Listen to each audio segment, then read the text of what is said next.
السلام علیکم ورحمۃ اللہ۔ بسم اللہ الرحمن الرحیم۔ کسریٰ کیسے ہلاک ہوا؟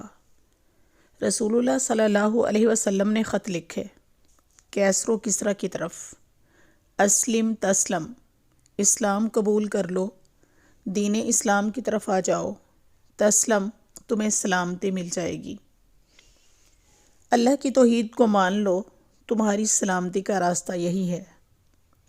کسریٰ نے رسول اللہ صلی اللہ علیہ وسلم کے خط کو پھاڑ دیا۔ اللہ کے رسول صلی اللہ علیہ وسلم نے فرمایا کہ جنہوں نے میرے خط کو پھاڑ دیا اللہ ان کو پھاڑ دے۔ اور چند دنوں میں ایسا ہی ہوا۔ کسریٰ کا ایک ہی بیٹا تھا اور ایک ہی بیٹی تھی، لیکن بیٹا اس انتظار میں تھا کہ باپ کب مرے اور یہ تخت مجھے مل جائے۔ چنانچہ وہ ایک دن کامیاب ہو گیا، اپنے باپ کو خلوت میں گھیر لیا اور تلوار لے کر کمرے میں پہنچ گیا۔ باپ نے بھی سمجھ لیا کہ میرا آخری وقت آ گیا ہے، اور وہ یہ بھی جانتا تھا کہ مرنے سے پہلے اپنے بیٹے کو کیسے ہلاک کر سکتا ہوں۔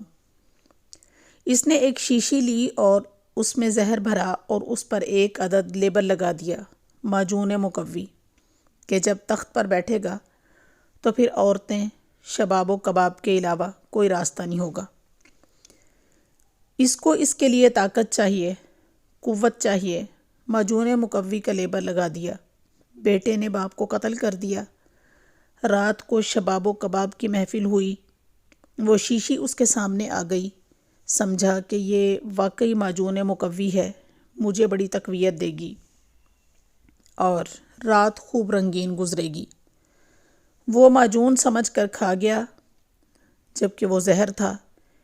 ایک ہی رات میں باپ بھی مر گیا جس نے رسول اللہ صلی اللہ علیہ وسلم کے خط کو پھاڑا، اور بیٹا بھی گیا۔ اب خاندان میں کوئی مرد باقی نہیں بچا تھا، صرف کسریٰ کی بیٹی تھی۔ چنانچہ رسم و رواج کے مطابق اس کو وہ تخت سونپ دیا گیا۔ اللہ کے نبی صلی اللہ علیہ وسلم کو اطلاع مل گئی۔ رسول اللہ صلی اللہ علیہ وسلم نے فرمایا، لن یفلح قوم ولوا امرہم امرأۃ، وہ قوم کیا کامیاب ہوگی جس قوم کی سربراہ ایک عورت ہوگی۔ یہ عورت اس قوم کو لے ڈوبے گی، اور واقعی لے ڈوبی۔